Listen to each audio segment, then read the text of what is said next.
all very well having a vision yourself as the head coach, but if your staff and your players don't share that vision, well, you're running alone, aren't you? So it's not just the coach who's a psychopath; it's the players are psychopaths as well. They're analysing and watching. So are you keeping yourself relevant, or are you just happy to fall away and not keep up? I didn't want to make that call to save my own bacon. I was making a decision on my own career, but I wasn't going to chuck the other guy under the bus. It wasn't the right thing to do. I think people are losing the connection between the sport and the country. This is a big crossroads in the country, I think, not just the team. I think the country's got to, really come together on this. Welcome to Coaching Culture, the podcast about cultivating culture and leadership. I'm Ben Herring. I've been loving this side of the game for bloody ages. Today's guest is Mark Jones. Mark is currently head coach of the Ospreys in Wales.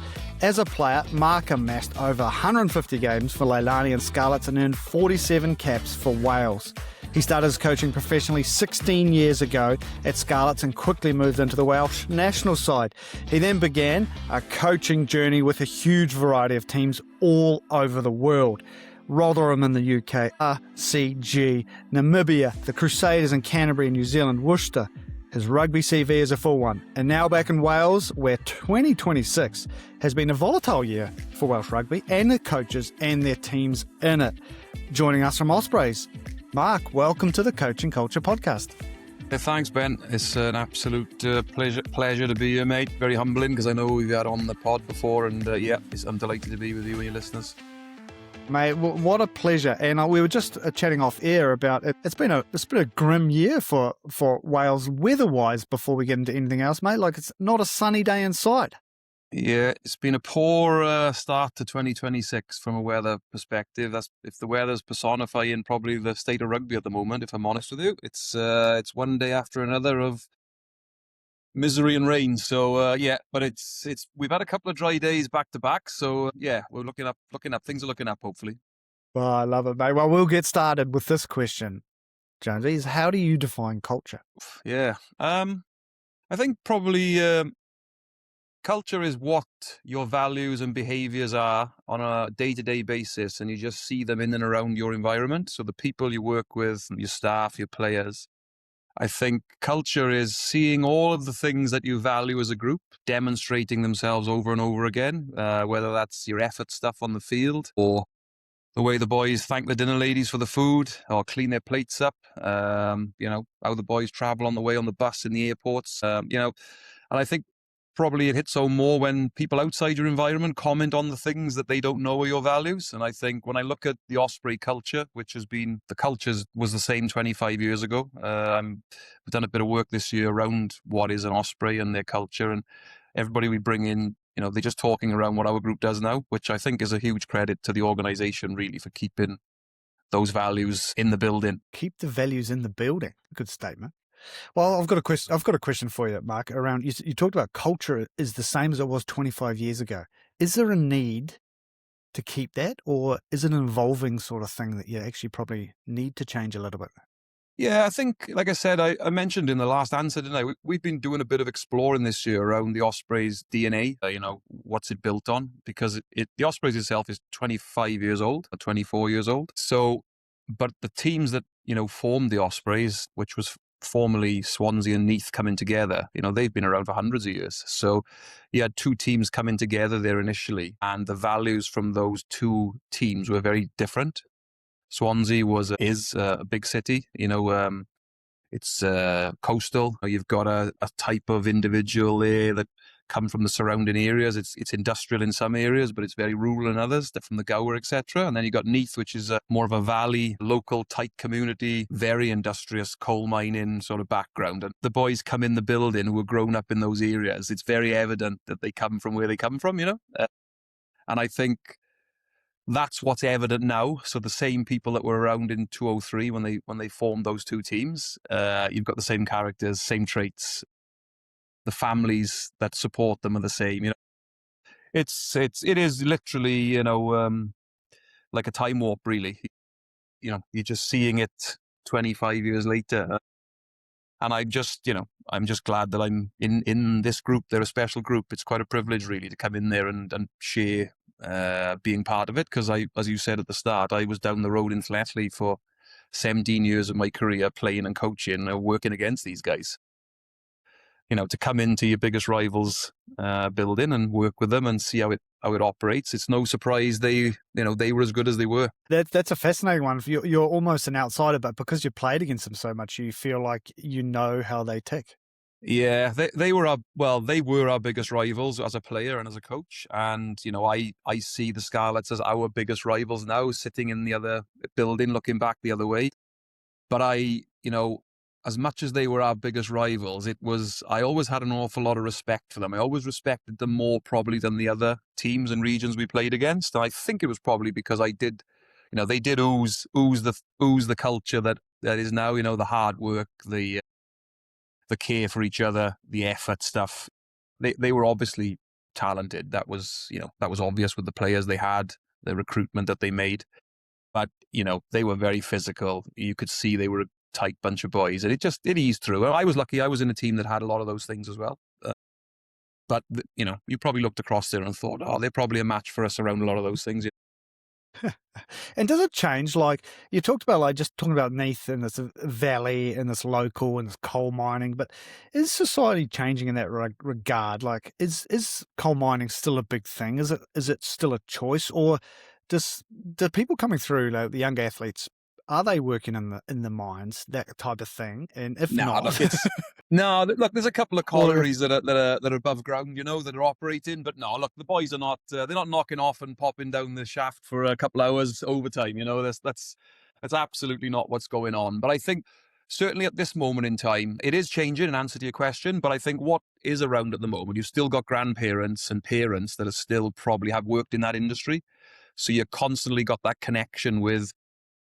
Hey, your grandfather was getting up at 6, mate, and dropping down there for 12 hours. And don't be moaning about how stiff you are when you come home at training at 3 o'clock. It's like you still got those little reminders, I think, around the rural environments. And it's humbling, when you see the people walking around in our area and, the characters that have come through those industries. And then you see their sons and grandsons playing the game. You can see why their traits, their competitive edge, their toughness. You can just see, like, you don't survive working in that industry, farming or, like you said, the collieries, etc., unless you've got a bit of a steel edge to you. So you can see it. But it's also tempered with some of the guys from the city, from Swansea, different characters, a lot more lighthearted, grown up at the beach. Like we've got such a of guys that represent our region. It's it's really colourful. It's good. Nice. It's nice to see the mix coming together, That's cool. And then do you feel like you have a duty as the head coach of the team for that region to sort of to that generation gone, to keep preserving some of this stuff? Yeah, I do feel it. And it was one of the reasons why probably I tried to set the rudder really into finding out a little bit more on whether the group valued that anymore, if that makes sense. Because it's all very well having a vision yourself as the head coach, but if your staff and your players don't share that vision, well, you're running alone, aren't you? So we did a little bit of exploring. I used quite a few people in the building to help me with that, who have been at the Ospreys some 25 years. As you've got Duncan Jones was there as a player at the start, and we've got Di, our team manager, has been around it for a long, long time. So you do have conversations with those guys and pick a few conversations to find out if you think that this group would still value those things and actually gets them up and, they feel like they want to represent it. Because ultimately that's what you're doing. You represent, the shirt and the team are representing an area, really. That's how I see it. It's a geographical area. It's your land, and you're pitting yourself against your bordering rivals. And there's no doubt the boys are proud of where they've come from, and they do know why they are how they are. They know what their parents have done for them, their grandparents, as I mentioned. They actually understand how hard their friends and family work who are not in the Ospreys, people that get up in the morning and just go to work, whatever that is for them. They do feel, legacy is one of our values, and they feel like they want to add to the legacy, and they want to make sure that the next head coach, I want to make sure the next head coach comes through the door, takes a little bit of what we're doing now with him, or her with her. Doesn't have to be everything we do, but I'd like to think, when I look back in however long when I'm not at the Ospreys anymore, that you can see something in a player or the group and you go, do you know what? We kept that bit alive, or we started that. I think that's the bit that would perhaps live on for forever. Mate, it's really interesting that you talk about that. Does the group still value the values? and you said you're picking the brains of the people in the room. Are we representing this area? Are these traits still relevant here? Are we evolving with the times, essentially, is what you're saying? Yeah. And that's probably a really important question to ask, especially in these semi-turbulent times already, right, where there is a lot of change in the region anyway. That sort of questioning is probably an important one for anyone running a team. Are these still relevant for today?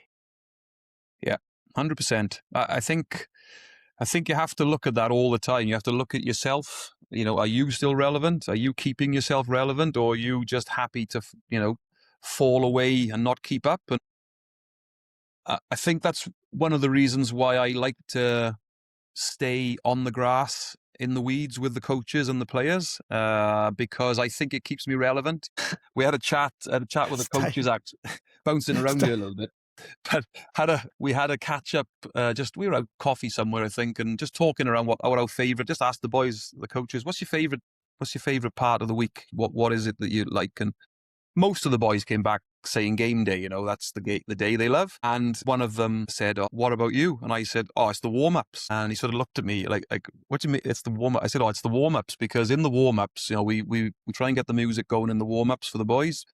And there's somebody in charge of that who's, got a feel for the mood of the day. So you get quite a bit out of the tunes that come on as a coach. You're listening to those thinking, what sort of mood are these guys in today? Then the tunes come on and you get a bit of a vibe for that. Some of the conversations you hear the boys having in their 2s and 3s, whilst they're stretching, getting ready to go, it keeps you relevant. You're listening about what they got up to yesterday, what they're planning, who's absolutely had a shocker in the changing shed, whatever it is. And I just love that bit. That's the bit I'll miss more than anything, I think, is listening to these guys, talking to each other, because I think they keep you young. When I started coaching, I was 30 years old. So I was young, I was the same age. I was younger than some of the guys I was coaching, but I'm 46 now. I'm not young anymore now. So, listening to these guys talking, it keeps you relevant, it keeps you on a level with them, I think. I think it keeps you relevant to them. I think they can relate to you better if you know how you can relate to them. Yeah, that's my favourite part of the week. The only trouble is now they didn't know that, and they do now. So they're going to probably be worried about what they're talking about now. When they're gonna button up what they're saying. Yeah, you're like the spy. No, I'd never use it against them. 2 ears, one mouth. Just try and listen to them. That's awesome. Staying in the weeds, because a lot of coaches talk about get out of the weeds, but you're saying stay in it, and you found your happy place in that warm up, and the music and those conversations in that area keep you relevant. And then you're almost, in a lot of ways, you're living vicariously through the players, aren't you? In a lot of ways, and that's keeping you're either keeping you energized. 100%. We got 40 guys there on the grass, and there's a good energy in that group. Even if 10 of them are at a bad night or they're not enjoying the weather, you can guarantee the other 30 will be making sure that's they're knocking that out of them and they're getting the energy up. And you've got those cultural architects, haven't you, around the guys who you can see hold the group. They own the energy, and some don't even know they do it, but they do. And I think watching that work is quite good. Watching them cultivate the energy and watching them actually go around and pick up the boys. Your eye is a sharp thing, isn't it? I'm observing the players all the time, but the players are observing me, and they're looking at my energy and what sort of mood is he in today? How much has the coach got today? And I can see the players work in the room around some guys that are struggling a little bit and getting behind them. It's a nice thing to see, when you see staff and players looking after each other like that. It's a good thing to see. Get those bits right. The rugby's easy. Oh, you just remind me of a quote. Eddie Jones said that coaches are really like psychopaths. They're sort of looking, analysing, he said it in jest, but you kind of get that. What you're saying is that you're watching with a really keen eye, like analysing where to go. But what is, when you're looking at those cultural architects, can you just dive into what you're actually looking for and what that actually means around a person in a group as a cultural architect? Yeah, the one thing I probably set myself, and I can't say I achieve it every day, but I try to have the most energy in the building. And what I mean by that is I'm bouncing around, the breakfast tables in the morning. If they're having brekkie, I'm in about 5 conversations at the same time in the office, which I know will do people's heads in. I absolutely know, that, probably the loudest sometimes, and talking about something where we should be having a meeting around, the day flow or whatever. But I think I try to set that standard because I think I can do it consistently and it's something that people can rely on me for. So what you have got then within the group, your cultural architects, you've also got the guys that are into the details. So there'll be guys going around in the shed making sure that the boys have learned their maps and they know their role from line out and scrum. And you'll have those guys in there that are going to keep guys honest around their homework when they go away from the club. And then you'll also have guys that are making sure that we're having some fun. As much as we need to be training hard but where's the fun? This is work, but where are we smiling? When are we going out as a group to have food and coffee? You've got guys that are into that, and we've got a good mix, around that. And I've been at the Ospreys for 3 years now, 2 as the assistant, and then I've just finished sort of 1 as the head coach. And I feel like now I could probably go to most players and understand if I needed to get something out of the group, who I could go to help sort of ignite that. On the days where I've not got as much energy, I've had a couple of players pull me up. I've had young Dan Edwards, gave me a bit of feedback out in South Africa last year saying, "Hey, coach, you're like, I use you for my energy and you just feel like you're not there at the moment. Is everything all right? So it was nice to see that the player was, not looking out for his teammate as well. He noticed a little bit of a change in me. It was probably fair feedback. I had a bit going on at the time, around work and everything. And it was just good to see that it was a bit of a reminder to me that everybody's watching. It's not just, like Eddie said, it's not just the coach who's a psychopath. It's the players are psychopaths as well. They're analysing and watching. And yeah, I think that was a good reminder for me there around, making sure I was doing my bit as well, not just relying on those players I mentioned. Yeah, man. They're like you having the most energy in the building. A lot of people say that the culture is a reflection of the head coach's personality, right? So you have a real effect on the team, like you said, that players are watching. If you're a certain way, that'll be the watered down effect, right? The people underneath that are taking some of the instruction will be like children watching their parents, hey, like just mirroring all the little things, nuances you do. Not necessarily just the things you say, your body language, your reactions, your tone, all that stuff is being picked up, isn't it?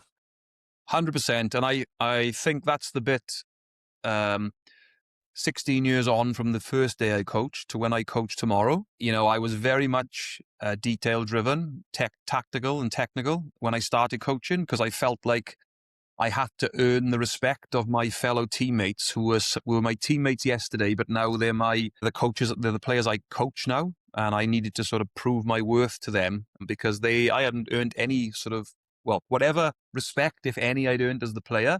I had 0 as the coach, that was about to start that journey. But I know tomorrow, the first thing I got to do when I go to the building is make sure the relationship is good with the people that I'm working with. That's the first thing. It's not about technically and tactically. It's like start the day off on, are we starting off on a good day here as 2 humans here before we start getting into work, And I think that's the bit I've probably, I haven't changed, I haven't flipped from one to the other. I just understand there's an order and that's the bit you got to start with.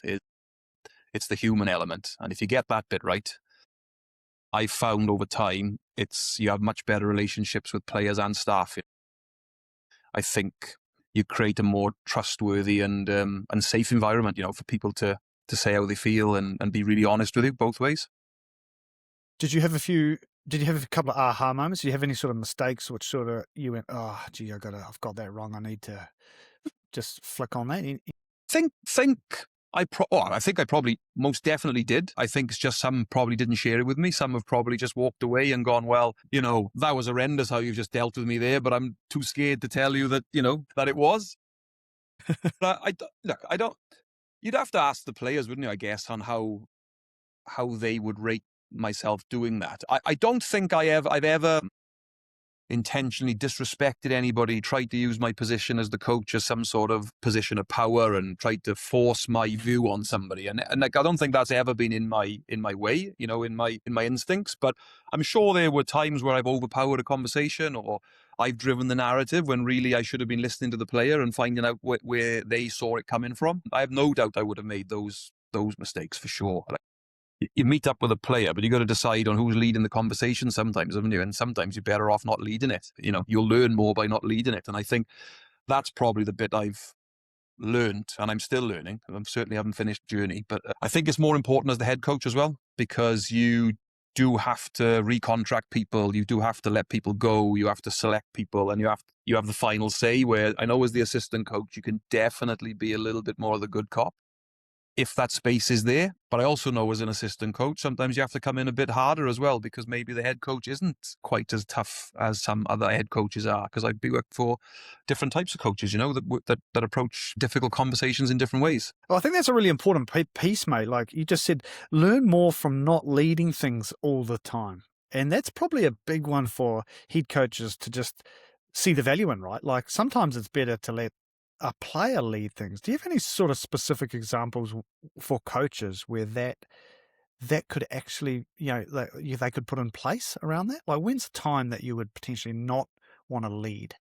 Yeah, I think if I can give an example, like the Crusaders would have been the best example, I would say, of a coaching group understanding when you're handing over to the team and the drivers of the team around, could be technical and tactical, but it could be your mindset for the week. It could be the energy of the group that week. How do we stay relaxed this week? It's a semi-final, it's a final. Actually, our biggest challenge this week is staying relaxed. It's not getting ourselves up for the game.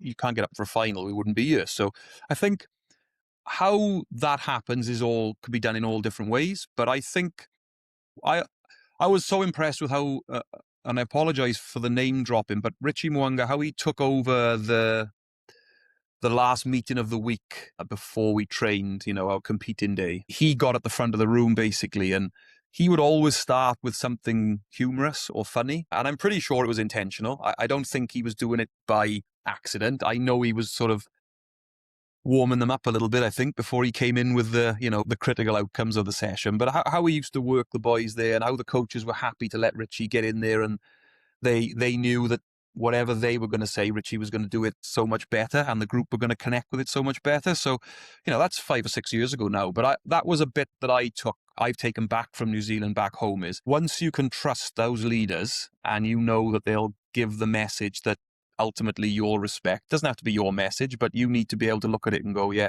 that sits within what I would have said. I wouldn't have necessarily done it that way, but that was a good way of doing it. I think as long as you know those guys I think the more you can let them loose on the group, the better. Because they're the guys on the field. You're not on the field as the coach. Your bit's done, really.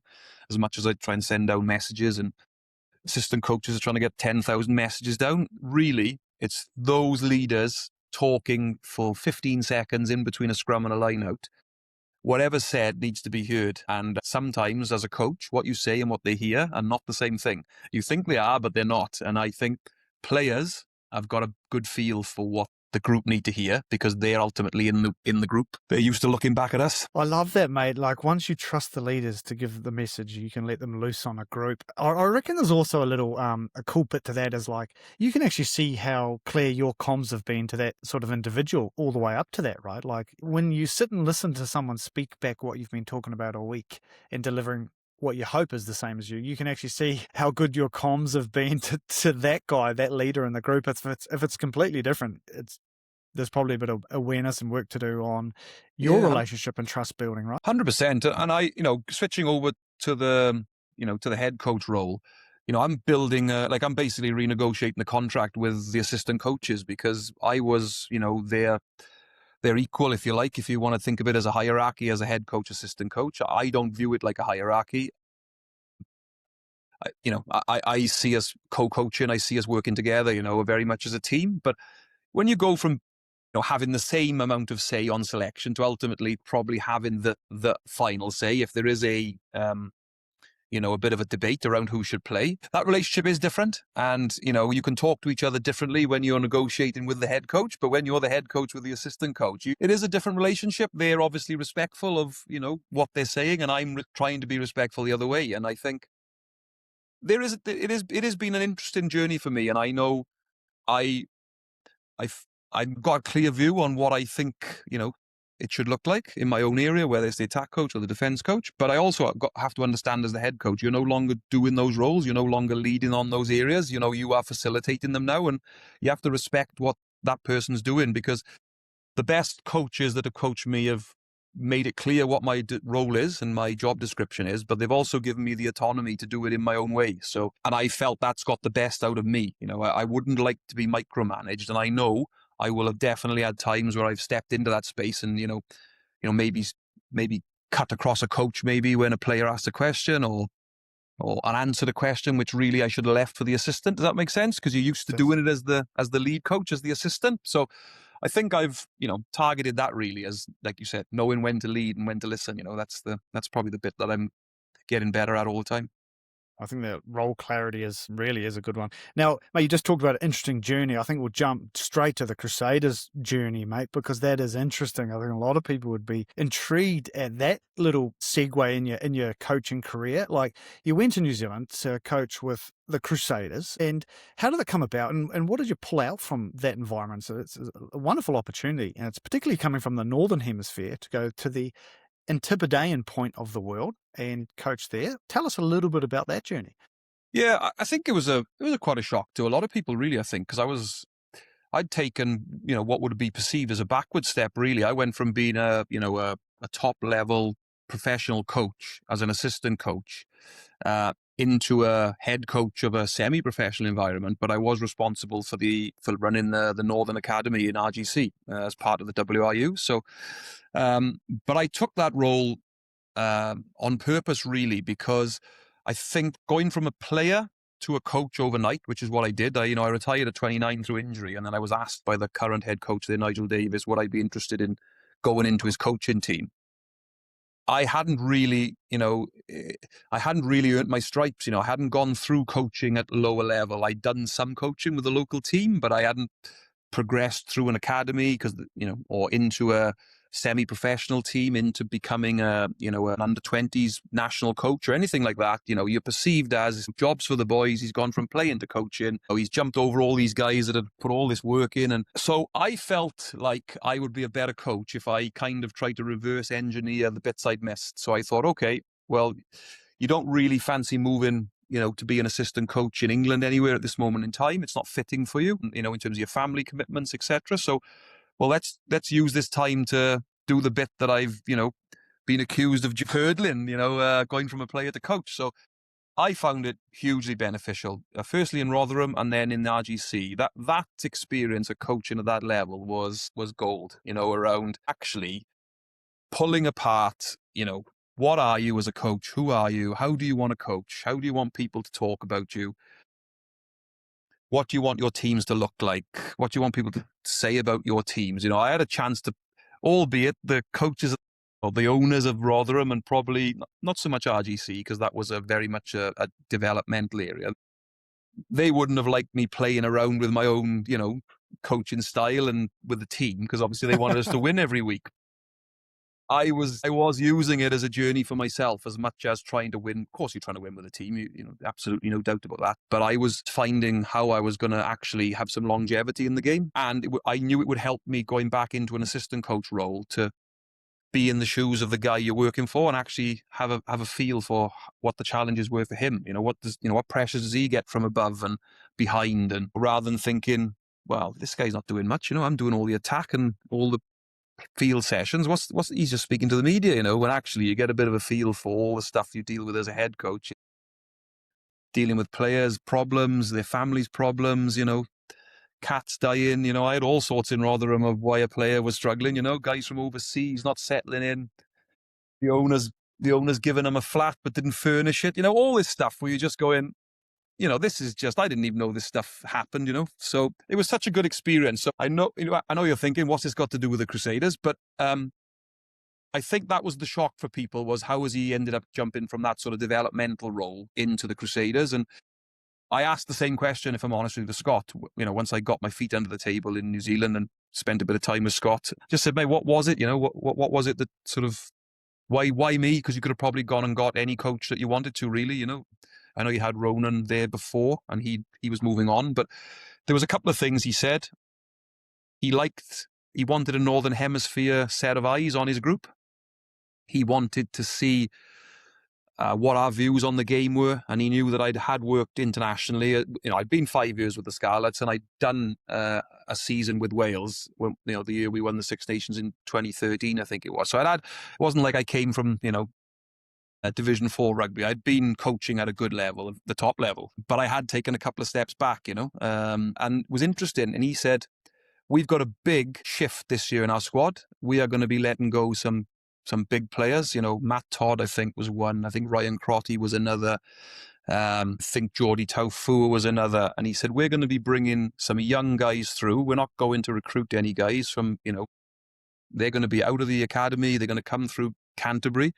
And I want somebody that knows how to deal with those guys. But I also need somebody to deal with Sammy Whitelock and Luke Romano and these guys. He looked at my journey and went, okay, he's ticking all the boxes that I want for this role. And that's when I looked at the Crusaders and went, oh, okay, now I can see why you guys are who you are. When you're as strategic as that around who you're recruiting and joining up those dots, that spoke volumes really around, they didn't just go, oh, we've lost Rog and Andrew Goodman's taking that role on and we need a defence coach. Like they were looking at it 360, absolutely 360 around who they needed. And luckily for me, they felt I could do that job, and I loved it. It was a brilliant experience.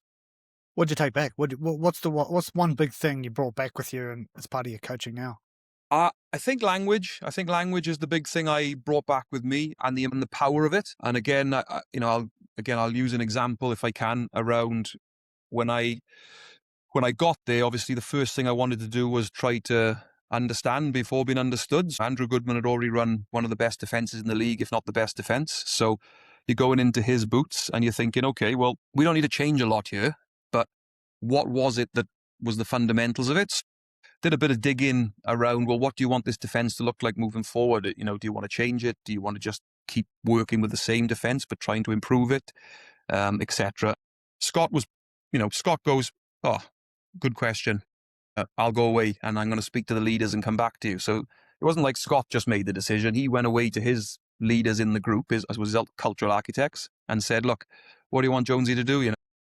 And I think the question I asked was, do you want me to have a defence system that everybody has to be upskilled in, or do you want me to coach them what they're great at? If Luke Romano, for example, was really big up top hitter. He was good at hitting up top. He liked hitting up top. It was what got him excited about defence. Or do you want to be a leg chopping Jacqueline team because the Crusaders had been that? And he came back and said, no, they want to keep with the leg chop, and they want to go for the ground steel. That's what they feel the strength of the team is, and they want us to get better at that. So I said, well, how am I going to keep Luke Romano and a couple of these guys that like hitting up top happy? And when I spoke to those guys, I just said, look, mate, you can go up top, but you need to dominate. If you go up top and you don't dominate, then I'm going to have somebody in my ear telling me he's out of system.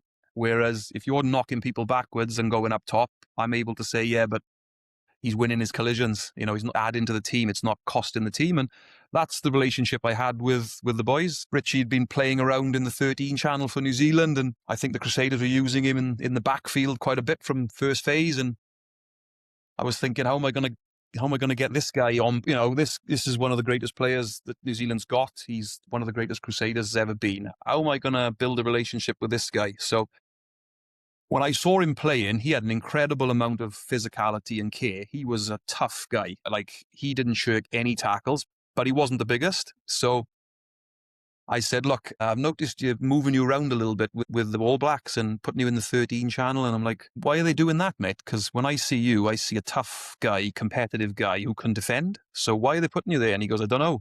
I'm not sure. I said, well, you're going to go back into defending as the first or second man for me. And mate, if you keep doing what you're doing, I'm not going to move you out of there. I trust you to be in there. And I don't think I ever had to have a conversation with Richie where, he was moving sideways or out of the way or not putting a second shoulder in. He was class, and I think that was the little bit the language bit that was important, was work those little bits out, Ben, there with the group, because I wanted to talk with their tongue, if that makes sense. Because when I stood in front of them, what was coming out of my mouth was going to be important.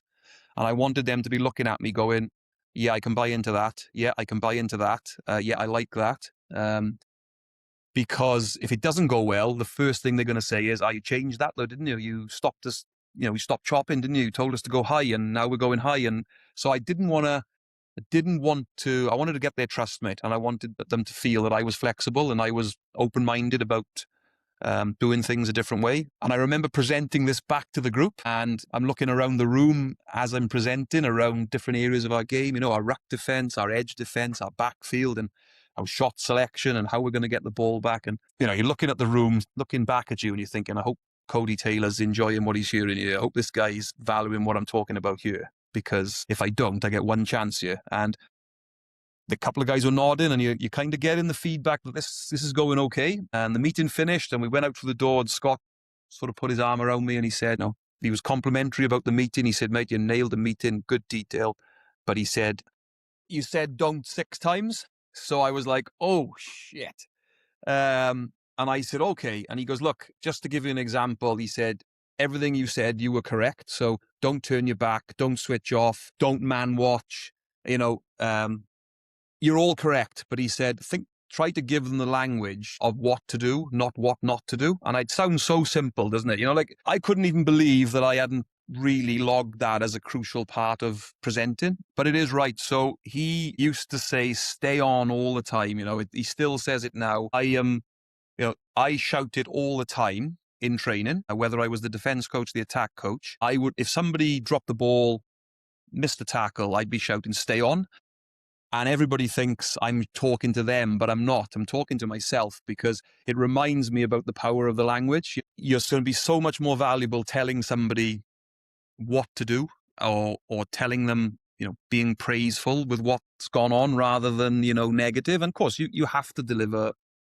I'm the biggest advocate for delivering, at halftime. You have to tell the players what they need. It can't be it can't be all fluffy and nice. If a player, like the best players want to know how to get better. And if it's not good, they want to hear it. But I do think your language is that's the bit I saw in New Zealand generally.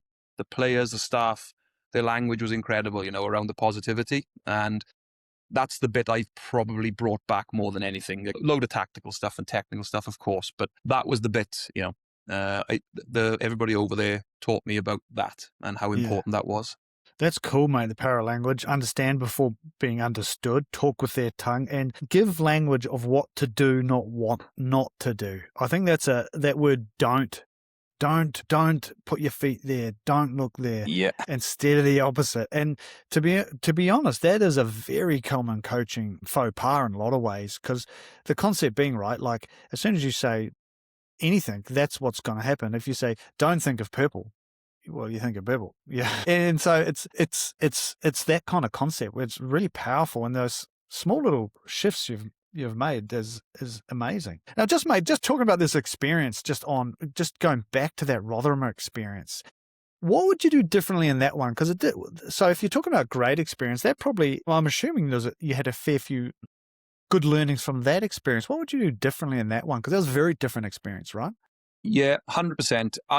The whole learning for that goes right back to me accepting the job, really. I finished up at the Scarlets the season before the end of that season, and I felt like I needed to be in the game. And I can't remember who said it to me, but they said, always better to be in a job when you're looking for a job.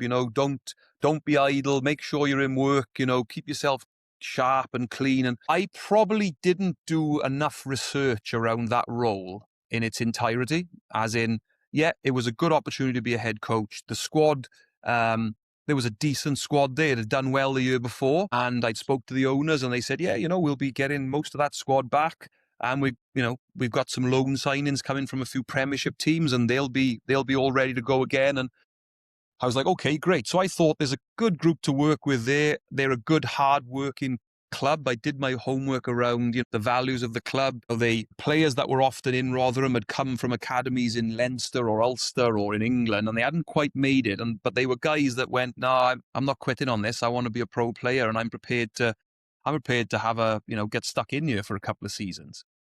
But I always remember the forwards coach telling me, Steve Salvin, really good guy, said to me, he said, the thing is with Rotherham, he said, they're great lads, but he said, if they're here for more than 3 years, he said, it's a bit of a chore because it isn't fancy training facilities. The changing rooms aren't great. The the pitch is muddy in December.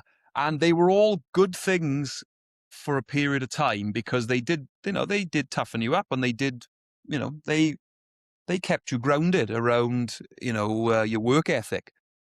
And then I said to him about 3 months into the job, well, how long have these guys been here? He said, about 3 years, So you're thinking, okay. And I think what I found was, I think those guys had been there 3 years because probably a Premier team hadn't come to get them, or, a URC team hadn't come, or a Pro 14 team as it was at the time. And I think, the 4 or 5 best players had left before I got there, and I hadn't really dug into that.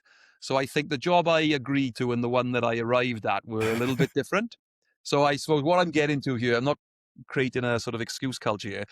Hey, I did my homework, but I didn't go bone deep on it. I learned there, you need to check, and double check and triple check. So I learned a little bit around that. And I think as well, just around my alignment with the board, there's 2 gentlemen that owned it who'd put an awful lot of their personal money into the club, and it kept the club going for a long time. And you got to respect people that do that, give their own money. And they had visions for the club of, competing for the playoffs and, trying to get into the Prem as it was, But I think I tried to professionalize the environment. I tried to be more organized. I tried to make sure the training sessions were, of high intensity and well organized, and the kit was laid out. And I put a lot of value on that, as well as the other things around making sure you treat people well. And because we didn't necessarily, get the results that they'd got previously, I think we were sitting like 6th in the league for most of the season. Then we had a nasty little dip around Christmas time when we had quite a few injuries to some key players, and they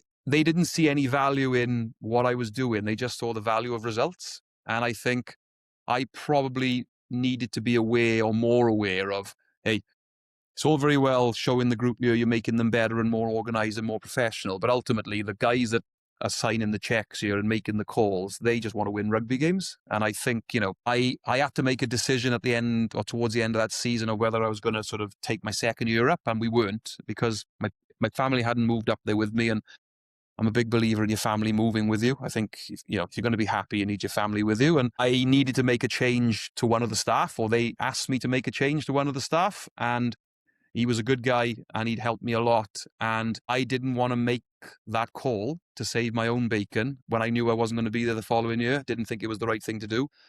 I was making a decision on my own career, but I wasn't going to chuck the other guy under the bus, as I was being asked to do. It wasn't the right thing to do. So particularly as I wasn't going to be there. I think if I was going to be there, I might have had to have had a tough conversation, but I wasn't going to do that knowing I wouldn't be there. And I think what I learned there was, looking back, it was the right thing. I don't look back once and regret it. I feel comfortable that I made the right call. And ultimately, it probably cost me my job in the end, in terms of like the trust with the owners, etc. But it was the right thing. I look back now and go, I stuck to my morals there, and I'm like, I can look myself in the mirror. And what was good about it was the players' response. When the season finished up and I left, the players were, very, very, it was very humbling to get the messages and the conversations, the calls from the players that I work with. It's only then you realize really like what work you've done.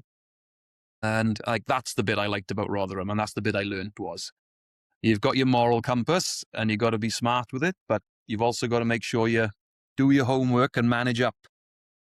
I think they're great lessons. That upward management is often comes back as a really important piece for head coaches, right? But I actually love that I think a lot of people will take great lessons out of that moral compass. You want to, whenever your time comes to finish, you want to look back at what you wouldn't regret doing. And at that people side of things is you always want to have that a good conscience around, I treated people well on the whole, right? So it's a nice compass to have. Yeah.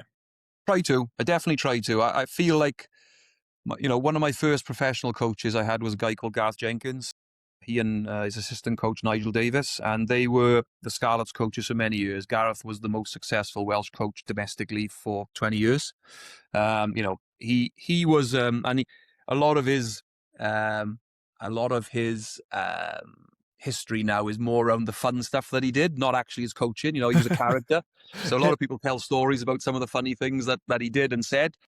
But he was an unbelievably passionate guy for the game. And he taught me about passion for your craft and how infectious it is. And I guess it leads back to my bit around having the energy in the room. He was the biggest presence in the room when he was in it, most energy, and he genuinely cared about people. But he was also very honest. He'd tell you straight. He didn't tell you in a bad way. He was just very straight, very direct. You were very clear where you stood. And you went out of any meeting with him, not necessarily agreeing with him if he didn't pick you but you couldn't argue with what he said and how he said it. And I thought, well, that's the bit I try to make sure I'm aware now. When I have any conversation with somebody, I try to make sure we go away from there. Not necessarily, if we don't agree, then we have to at least go away from there knowing we can have another conversation in half an hour and none of us are going to be, holding a grudge.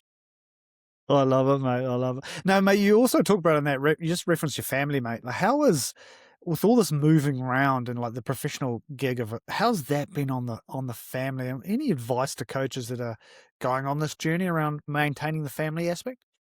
Yeah, take them with you, without a doubt, if you can, at all costs. That was the big one for me when I went to New Zealand. The family had to be on board. And obviously, when I did the interview or had the conversations with Canterbury, and the Crusaders, it was on the premise of them, the family, settling. So I actually went out for 2 weeks on my own beforehand to sign the contract, but also get a feel for Christchurch and the schools and everything. And fair play, Shane Fletcher, who was the team manager at the time, legend of a guy, and Archie, who was helping him as well there in the Crusaders, who I think still there. They were so good around showing us the schools, where you can live, stuff for your wife to do when she gets here. What is she interested in? She was into netball. Well, she can coach this team or help out here or get a job with a school. That bit was huge, and that bit made a big difference in me saying to them when I was over there, look, you're going to be all good when you get over here. You're going to love it. And don't get me wrong, they had 1 or 2 wobbles at certain points, because of COVID in particular. We couldn't get home, every 3 or 4 months to see grandparents or the dog, because we left our dog at home, and the dog was a big part of the family. And so there was some tough moments where a couple of wobbles, but as I said to you off air, the kids and Helen absolutely just, they rave about New Zealand and their time and trips over to Sumner on the surfboards or the bodyboards, and then up the hills, trekking up there on a Sunday. And it was just, you're skiing and surfing in the same day. It's ridiculous. It's like, I think, going back to the family bit, I think it's so important. If you're family orientated like I am, then you need your family around you, because they've been in the tough times and the good times. They're the first people that you look for, to enjoy your success or to help you with your defeats or with your failures. I think it's cool, mate, because just in reference to it, the Crusaders do get that side of things really good. They get the people side of things, and they do a really good job on that bigger picture stuff. And a lot of people would say that's one of the strengths of that organisation. But it's also important to remember that rugby and coaching particularly is a people business. Like, you're dealing with people. So some of the most important people are your own too, right? So just to take the time to actually, you're not in a silo when you're coaching. If you've got a family, that's just as important, because it's you learn a lot about coaching through your parenting, right? Like, if you're a parent, it's so many correlations and parallels to it. So to make sure that that's always part of your life. And the other thing your family does, it gives you that lovely perspective and balance, which you can then bring into the people side of coaching. If you're understanding how to navigate a teenage daughter or a teenage son, you're probably going to be better at navigating the young people in your rugby teams. Goes hand in hand. 100%. And look, I've made some mistakes there around my parenting. I've probably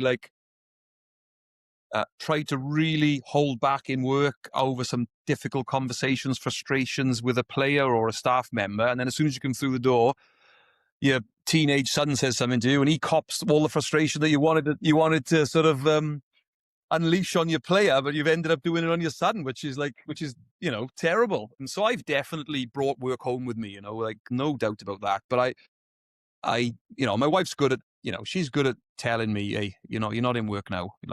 You need to just, come back and be dad a second year or be husband or whatever. She is good at that. And I got to say, my kids have been outstanding. They understand when I finally turn around and say, look, sorry, son, I absolutely shouldn't have snapped at you there, or shouldn't have just grunted at you there while I was on the phone to somebody else. And they'll say, yeah, but we understand that. We know you're under pressure. And I said, yeah, but that's no excuse. My time it's the most valuable thing you've got, and like I should be able to give it to you more than anybody else. So they've been very good, and I got to say, it's the coaching bits helped me. It helped me be a better parent. So it works both ways, right? They help you be a better coach, but the coaching bit has helped me be a better dad. I think around those conversations, like you say, navigating them, listening versus talking, like not leading the conversation, let them lead a little bit more. And I've definitely had better relationships with the boys when they've led, That's awesome, mate. Don't bring it home and create No. that sort of level of separation between what's happening out there and what's home, and draw the parallels from them both and learn from them and use them as counterbalances to each other. 100%. And mate, you're talking about wobbles and having sort of things. Can I flip to this? Because this is a topical one for Welsh rugby at the moment. There's a whole lot of stuff going on, which will probably take a few years to really get to the bottom of. How is the Welsh rugby change going for you? And like, obviously you're in the thick of it where you are at the moment. Yeah.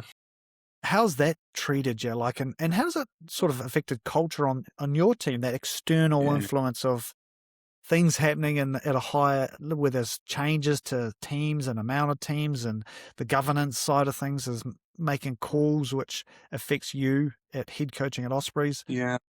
How's it felt for the culture of your team?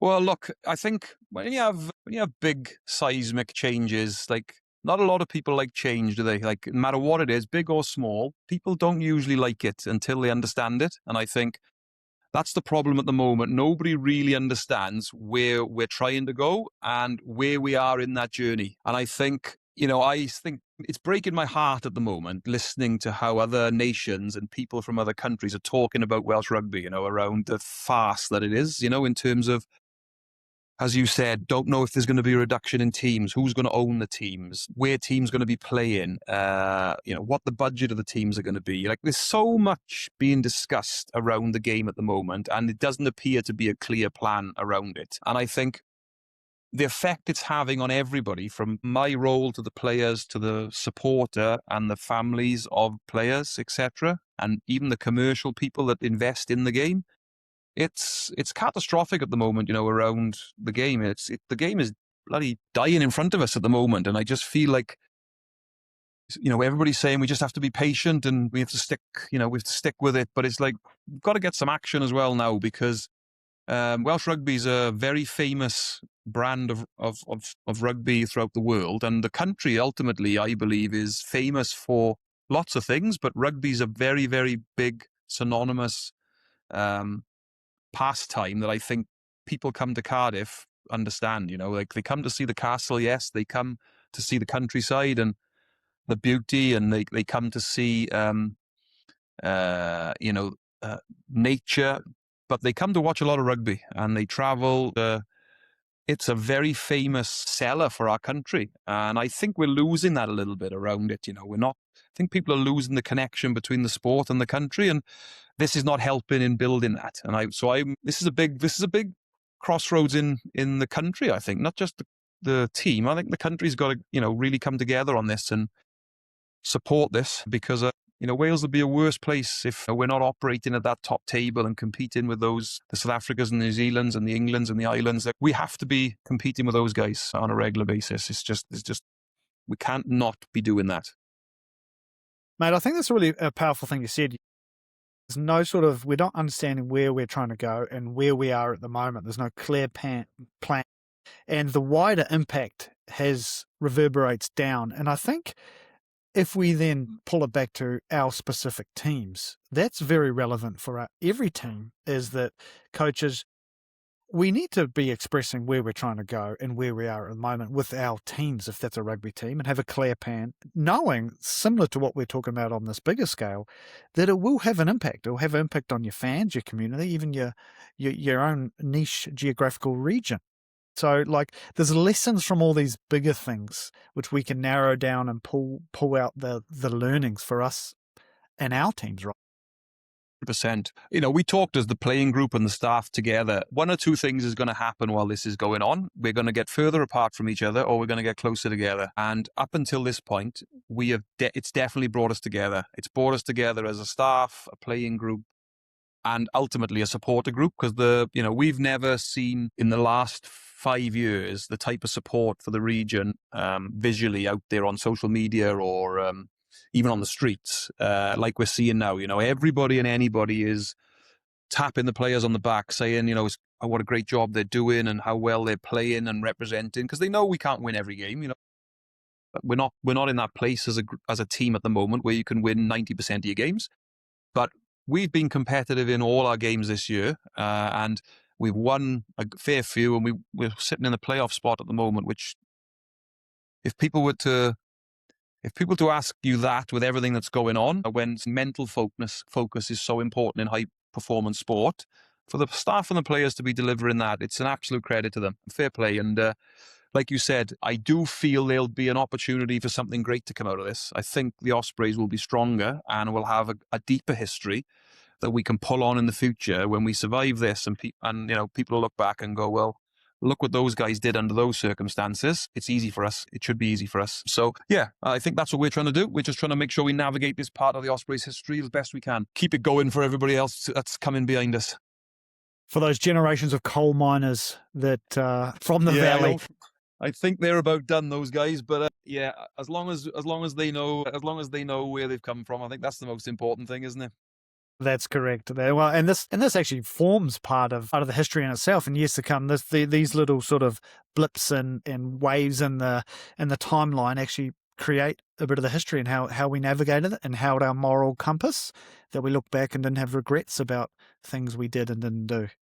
Yeah, 100%. Mark, we've got to that time where I've got one more question for you, and it is this one, mate. What is one belief that you hold about culture or rugby or any aspect of it that you believe in that you reckon your peers would disagree with? Yeah, this is a good question. This is one I haven't asked myself for, ever, I don't think. I don't know, really. The one thing I would say is I've been an assistant coach and I've been in the head coach role. I'm in the head coach role. And what I would say is I believe that you can be the worst performing coach in your environment, i.e. statistically your area's not, the best.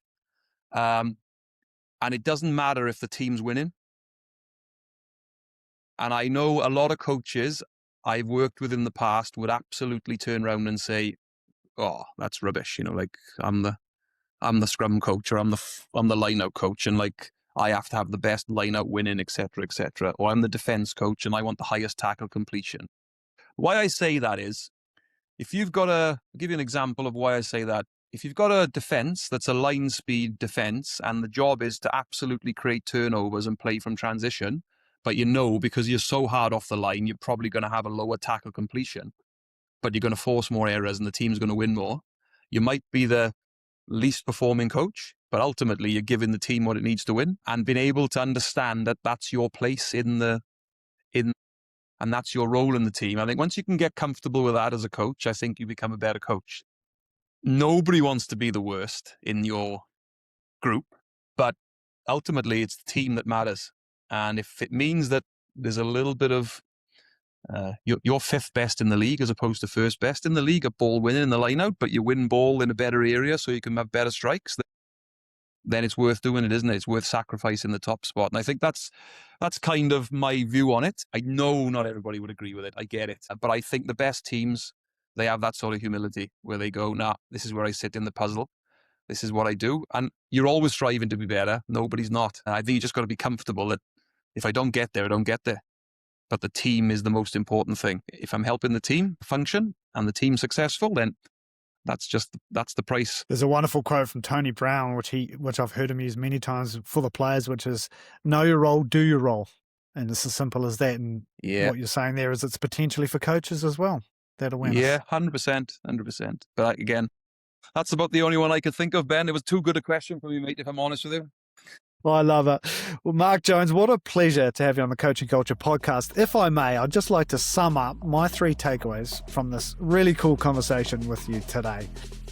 Number 1 is this concept of cultural architects. And it's a phrase which I've heard before, but I love the way you framed it around trusting your cultural architects.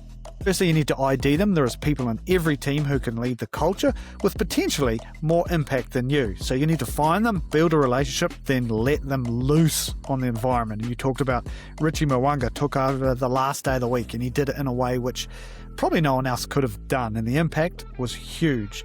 And as a little observation, you can see if the messaging you've been working with that leader is actually landing by what they're saying to the group. And I think that's amazing for both tactical and the cultural side. Number 2, learn more from not leading things all the time. And I think this is a cool one just to remember, particularly in conversations. You have 2 ears and 1 mouth. So that sort of ratio of listening to speaking is sometimes an awesome one to pull out. And sometimes the learning you get from just sitting back and listening and letting someone else lead is really magnified, and it just changes your perspective as a coach. Number 3 is this learning you had from the Crusaders. The one big takeaway you had was the power of language. Understand before being understood. Talk with their tongue. And you made the big comment around give language of what to do, not what not to do. Don't think of the purple cow, think of what you want to think of. And I love that context, and that is a huge coaching one. Mark Jones, what a privilege and a pleasure to have you on the Coaching Culture podcast today. Thanks, Ben. It's been humbling. Awesome.